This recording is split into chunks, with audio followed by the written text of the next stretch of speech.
Hey guys, wanted to talk to you about another leadership lesson here in the beautiful Spain.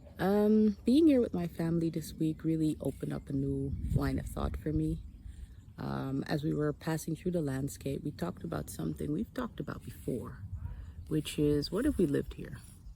What if this was our space, our place, and we would, find a way to make a living here, and looking around at the different ways people live and what sort of the impact would be of moving.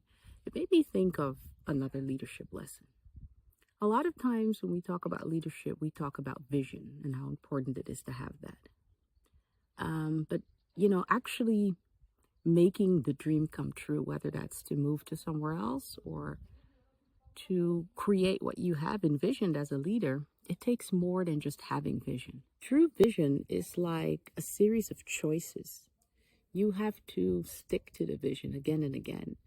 And one of the things that really stood out to me this time here that we're having in Spain is when we passed the different landscapes and we saw how people live. We, for example, saw a lot of water containers, big water reservoirs that people that live here in the mountains have near their house. And it made me think of, well, of course, water shortage is a problem here in the south of Spain, something that people sort of need to be prepared for. And it made me think, when I'm at home in my own country, in the Netherlands, I never have to think about that. Isn't that amazing? And it popped up a question, if you have a vision, something you want to accomplish, are you also ready to deal with the discomforts that brings or the adaptations that you may have to make? So we talked about how, life back home is so different, how certain things are like no-brainers. We don't have to think about water supply.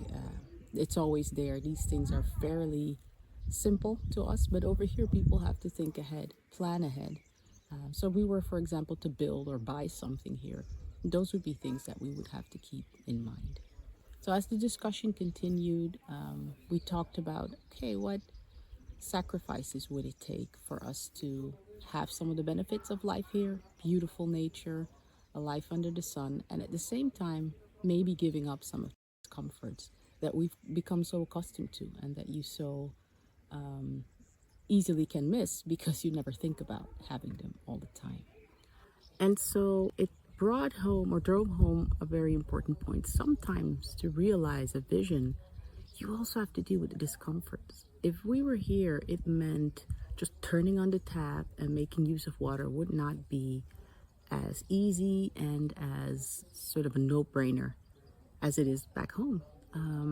We would have to deal with the fact that certain facilities are just arranged differently. Most things are here. You could definitely get by, but it would be so different from what you're used to back home.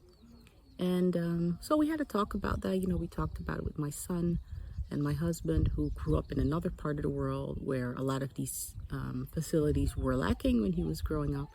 And so we all have these different experiences. When we talk about a vision, we talk about how important it is for leaders to have that, how it can inspire others to connect to that vision, how important it is for leaders to have one so that they can bring people along with them on a journey. But how often do we really talk about the discomforts? Are we open about that? Do we calculate those in? And do we realize that they're not just part of the change journey, but sometimes these are permanent changes, things we would have to adapt to or accept in order to settle into the new situation, the one we envisioned. So I wanted to leave that leadership question with you today. Where do you feel you're being pulled to? So what is it? Where does your vision take you? And what are some of the discomforts that you might have to be willing to accept and to deal with? And how do you prepare for that? I would love for you guys to let me know in the comments what your experiences are, what maybe questions are that come up around the topic of vision, and maybe there's some more valuable things we can talk about when it relates to vision. So for now, sunny greetings here from the beautiful south of Spain. I hope you enjoy this short video I made for you, and I hope to see you next time.